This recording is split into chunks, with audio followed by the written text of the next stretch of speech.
Hey everyone, this is acyuta-bhava from Nightlight Astrology, and today we are going to continue our study of the Tao Te Ching for astrologers by looking at verses 25 and 26. So for those of you who have been watching this series, you know that we're looking at each of the verses of the Tao Te Ching, two at a time, and reflecting on them as they apply to our study and intake of astrology.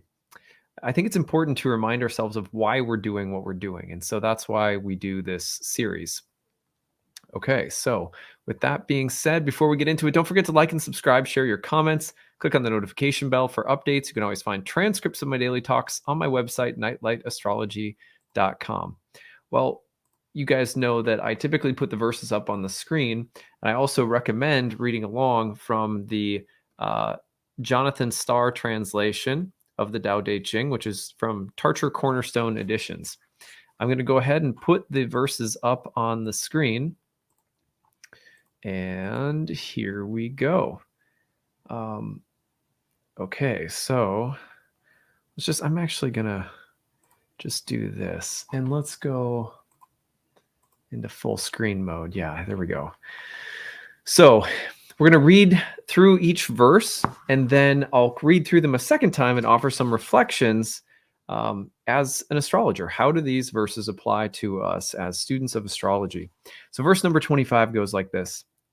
Something formless, complete in itself, there before heaven and earth, tranquil, vast, standing alone, unchanging. It provides for all things, yet cannot be exhausted. It is the mother of the universe.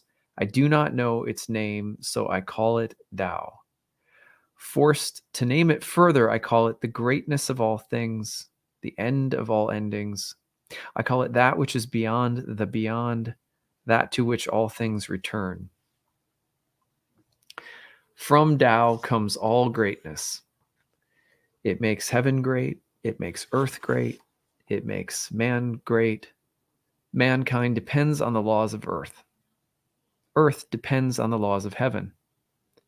Heaven depends on the laws of Tao. Tao depends on itself alone. Supremely free, self-so, it rests in its own nature. Verse 26. The inner is foundation of the outer. The still is master of the restless. The sage travels all day, yet never leaves his inner treasure. Though the views are captivating and beg attention, he remains calm and uninvolved. Tell me, does the lord of a great empire go out begging for rice? One who seeks his treasure in the outer world is cut off from his own roots. Without roots, he becomes restless. Being restless, his mind is weak. And with a mind such as this, he loses all command below heaven. Beautiful verses. Let's go back to 25. We'll read it again, and then I'm going to offer a few reflections afterward. So verse 25, something formless, complete in itself, there before heaven and earth, tranquil, vast, standing alone, unchanging. It provides for all things, yet cannot be exhausted. It is the mother of the universe. I do not know its name, so I call it Tao. Forced to name it further, I call it the greatness of all things, the end of all endings. I call it that which is beyond the beyond, that to which all things return.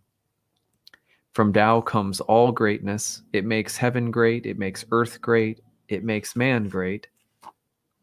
Mankind depends on the laws of earth. Earth depends on the laws of heaven. Heaven depends on the laws of Tao, but Tao depends on itself alone. Supremely free, self-so, it rests in its own nature.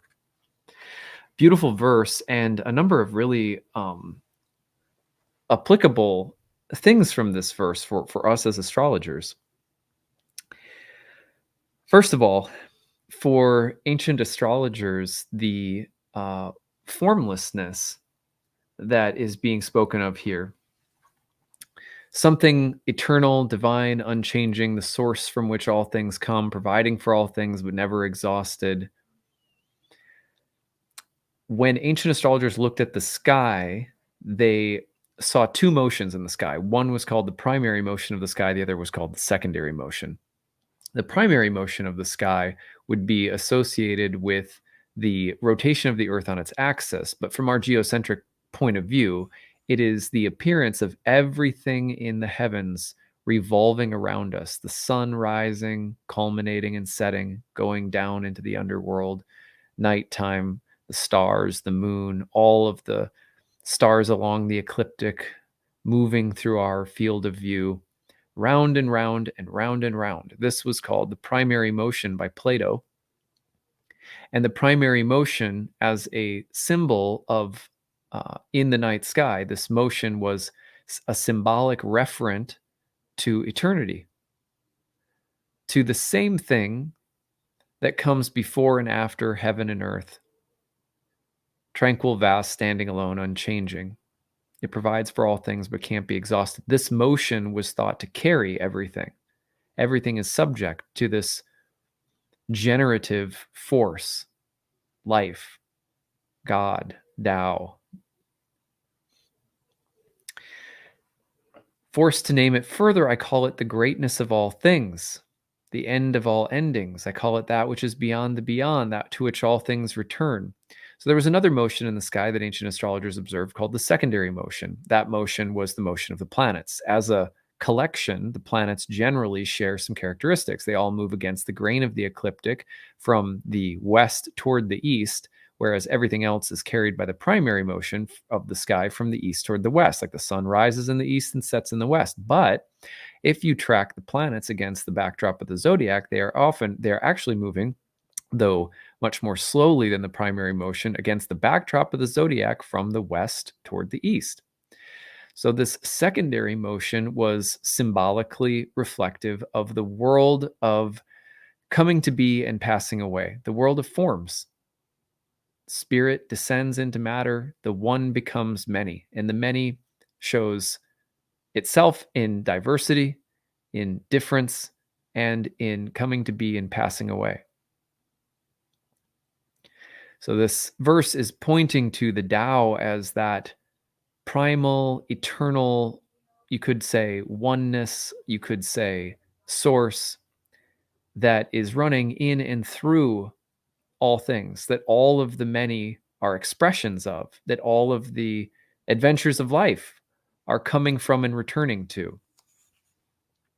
In astrology, we have the same exact philosophy as early as Plato, who was a progenitor of some of the philosophy that went into the formation of horoscopic astrology. So many scholars have debated at length about which philosophers, were the earliest ones practicing astrology, or what kind of philosophical school astrology comes from. But it is certain, if you read Plato's Timaeus, that the primary and secondary motion pointed to the same kind of yin-yang dichotomy here, that Tao moves through, the one moves and expresses itself through the many.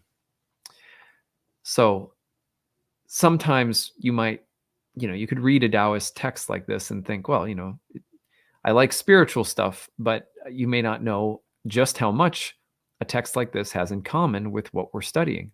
The movements of the planets reflect the greatness, that the movements of the planets reflect the coming to be and passing away of all things, and that the greatness of all of those things is reflected in the primary motion, that eternal life-giving source.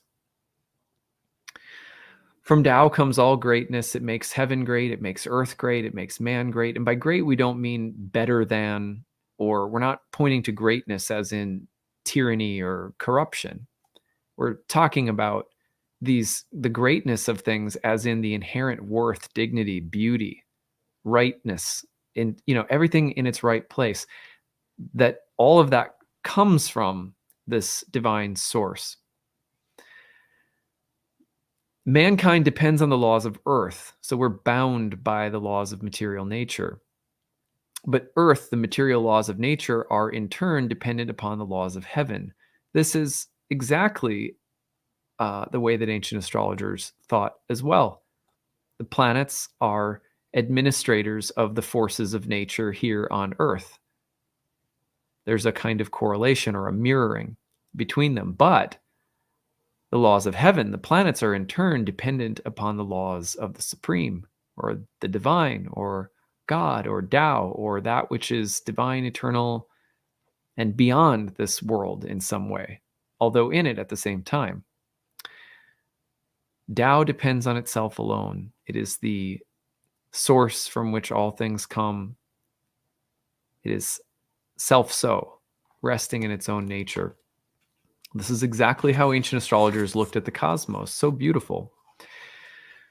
Of course, it's different. There's many different schools of philosophy that practiced astrology, but these ideas would not have been alien to ancient astrologers. Now, verse 26, the inner is foundation of the outer. The still is master of the restless. The sage travels all day, yet never leaves his inner treasure. Though the views are captivating and beg attention, he remains calm and uninvolved. Tell me, does the lord of a great empire go out begging for rice? One who seeks his treasure in the outer world is cut off from his own roots. Without roots, he becomes restless. Being restless, his mind is weak. And with a mind such as this, he loses all command below heaven.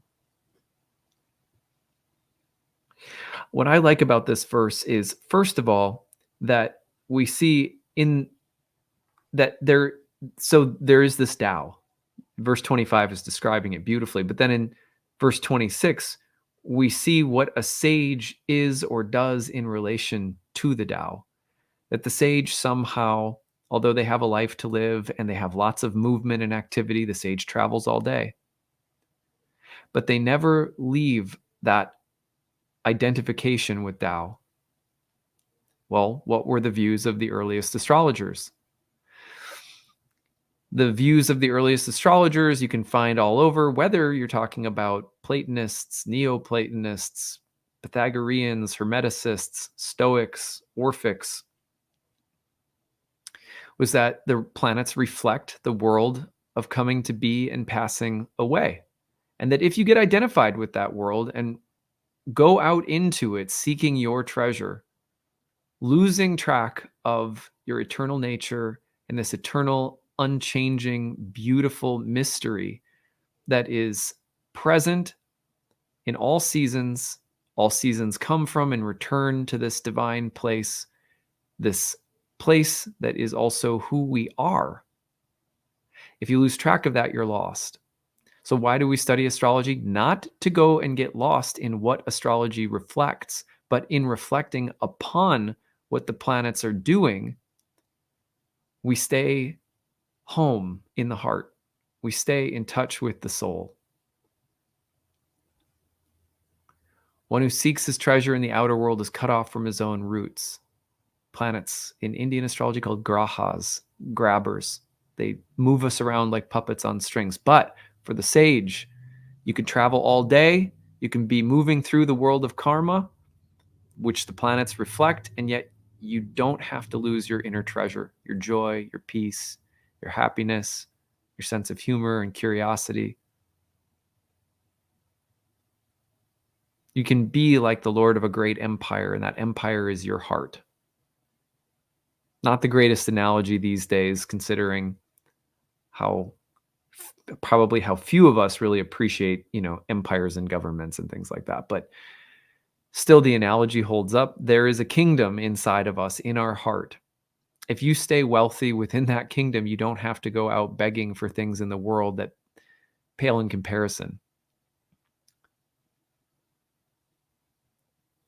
So, Yoga Chitta Vritti Nirodha, the second verse of the Yoga Sutras of Patanjali, tells us that yoga means the cessation of the revolutions of the mind. That word vritti has an etymological connection to the image of the revolving heavens. That we study astrology because the heavens are always revolving and our lives are filled with the reflection of their turnings, coming to be and passing away. We're traveling all over, and yet we are looking, despite those revolutions, to be at home in the heart. Astrology helps us with that. And so does the wisdom of the Tao Te Ching. So I hope that you have enjoyed this episode today and gotten something good out of it. I think it's good to pause, even though the viewership on these videos is never what it is for my transit videos. I will keep doing this kind of stuff until I die, because this is why I do astrology. This is what astrology means to me. And if I don't say it regularly, um, you know, then I will be seeking something outside of the kingdom of my own heart. That's the truth. So I hope it can be a truth that you share or that's helpful for you as each week we explore the transits and reflect on them and help us. They help us understand all of the adventures of life, and they're worth living, but not without this perspective in hand, and heart at the same time. So, on that note, don't forget to like and subscribe, share your comments, click the notification bell for updates. I hope you guys have a great weekend, and I'm looking forward to starting to unpack a bunch of really good transits next week. All right, that's what I've got. Take it easy, everyone.